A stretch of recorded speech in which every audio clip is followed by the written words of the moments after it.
Everyone, আজকে বেরিয়ে পড়েছি তারকেশ্বর যাওয়ার জন্য। আজকে হচ্ছে সানডে আর আমরা হেঁটে হেঁটে যাবো। তো চলো সবটাই তোমাদের সাথে শেয়ার করব। চলো দেখতে থাকো ব্লগটা।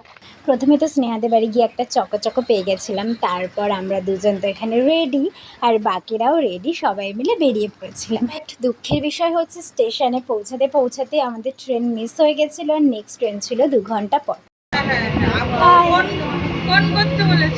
হাই গাইস,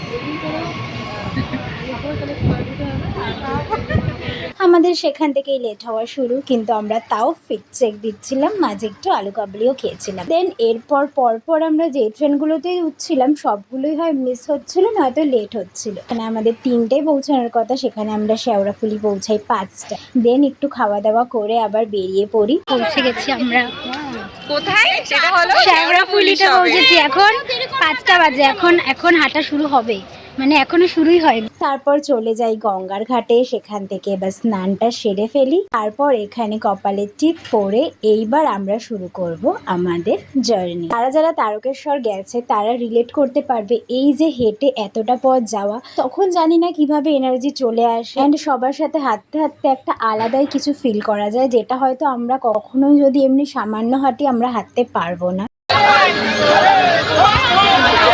প্রায় 26 কিলোমিটার রাস্তা ডাকাত কালীবাড়ি অবধি আমরা হাঁটতে থাকি, এবং রাস্তার মাঝখানে এই যে এত সুন্দর সুন্দর বাঁক, এত থিম করে সবাইকে সুন্দর সাজিয়ে নিয়ে যায়। কত দূর থেকে কত লোক আসে, কত ছোট ছোট বাচ্চা, এবং আরও অনেক কিছু দেখা যায়। যারা কি দারুণ হেঁটে চলেছে, ভীষণই ভালো লাগে এভাবে সবার সাথে হাঁটতে। আর এবছরের ভিড়টা তো দেখার মতো ছিল। আর মাঝে রাস্তায় ভান্ডারা থেকে পেয়েছিলাম একবার জুস। আর 4 ঘন্টা হাঁটার পর দেন আমরা একটা চায়ের দোকানে একটু বসেছিলাম। কেমন লাগছে? 3 ঘন্টা বাদে বসলাম। আজকে কমে যাবে আমাদের ওয়েট।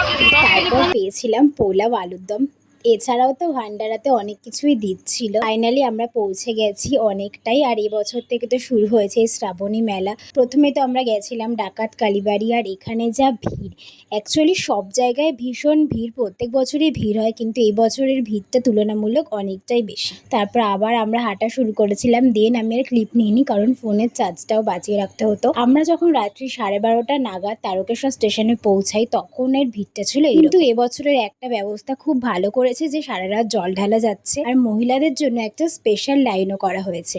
তাই জন্যই আমরা বেশ ভালোভাবেই তাড়াতাড়ি জল ঢালতে পেরেছিলাম। ভিড় তো ছিলই। ওই 1টা নাগাদ আমরা স্টেশনে পৌঁছাই। দেন ওখান থেকে ট্রেন ধরে আমরা চলে যাই শেওড়াফুলি স্টেশন। ওই যে 2:02 বাজে, এখন আমরা বাড়ি যাব। 2:02 বাজে, সব লোকজন বসে আছে।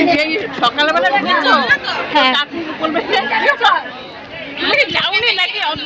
শেওড়াফুলি পৌঁছাই 2:40 নাগাদ, কিন্তু ট্রেন ছিল সেই 4টে। আর এইখানে দেখো সবাই যে যার মতন শুয়ে আছে, এবং সবাই ভীষণ টায়ার্ড ছিল। তারপরে আমরা এতক্ষণ বসে বসে কি বা করব, সবারই শরীরে আর কোনো জোর ছিল না এভাবে বসে থাকতে থাকতে। যখন ট্রেন আসার টাইম হলো তখন ভিড়টা জাস্ট দেখো। তো হচ্ছিল যে জায়গা পাবো না, তাও কোনোভাবে দৌড়ে উঠে সামান্য একটু বসার জায়গা পেয়েই গেছিলাম। ব্যান্ডেলে গিয়েও আবার সেই, কিন্তু সকালের এত সুন্দর একটা দৃশ্য দেখতে পেয়েছিলাম। আবার ট্রেনের জন্য 8 ঘন্টা বসে ফাইনালি আমরা নৈহাটি পৌঁছাতে পেরেছি। এবার বাড়ি যাই, আর সত্যি আর এনার্জি বেঁচে নেই।